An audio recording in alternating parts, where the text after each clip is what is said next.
The surge in COVID-19 cases comes as Texans prepare to vote in statewide runoff elections. Early voting starts Monday. Maggie Glenn looks at the steps elections officials are taking to keep people safe at the polls.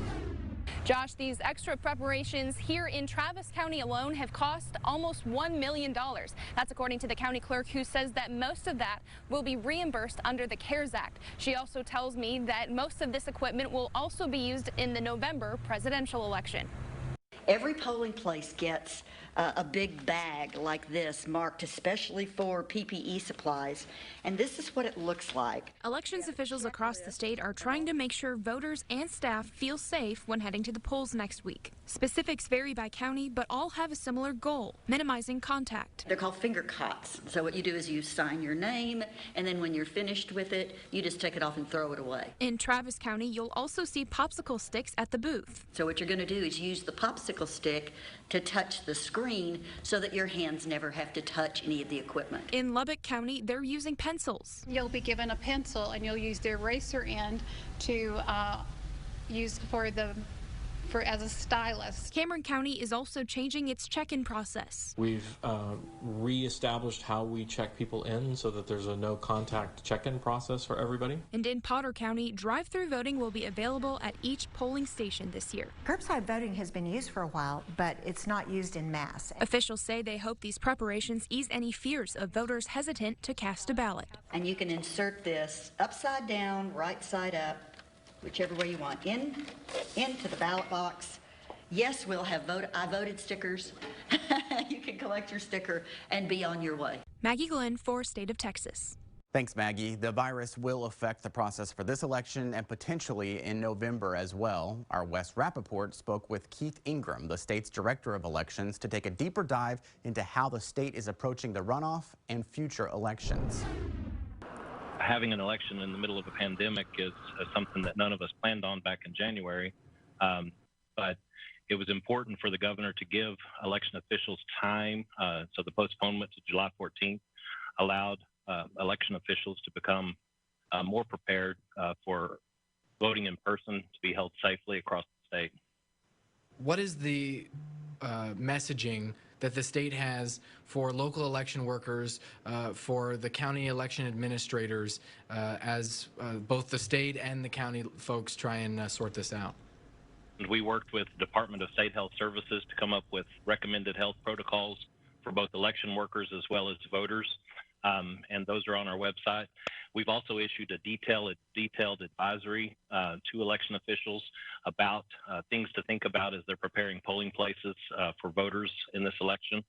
And we've been working with an advisory committee of counties to think about things that, we wouldn't otherwise think of. And we've been working with our state partners at Texas Department of Emergency Management to make sure that for November's election, we've got a supply of PPE for all the counties.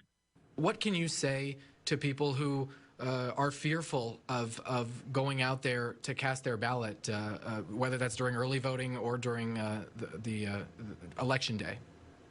Certainly. Election officials across the state are taking precautions to make sure that both poll workers and voters are safe from each other during this voting process. Tarrant County has instituted what they call contactless voting, and basically it's going to be a version of that in every county across the state, where the contact between poll workers and voters is going to be minimal. And we, of course, strongly recommend that voters wear a mask whenever they come to vote. It's required by state law for every polling place to have available curbside voting for those persons who feel like they may injure their health if they enter the polling place. The safest way to do that is not to go at all, right? But of course, that brings up this whole conversation about mail-in ballots, and I know that with litigation going on right now, there's not a lot you can say, but the bottom line is we know that there will be more mail-in ballots this year. Are there any extra considerations being made to address that with COVID-19 right now? Yes, we are about to issue an advisory and have a webinar with county election officials, reminding them that they can begin to process mail ballots early and giving them their particular deadlines. It depends upon the population in the county. And we're going to encourage them to start as early as possible so that if on election day they receive an influx of mail ballots, the decks will be clear and they will be able to process those in a timely manner. Again, Governor Abbott extended the early voting period for the runoff. It comes amid concerns about the coronavirus. Early voting starts Monday and runs through July 10th. Election day is Tuesday, July 14th.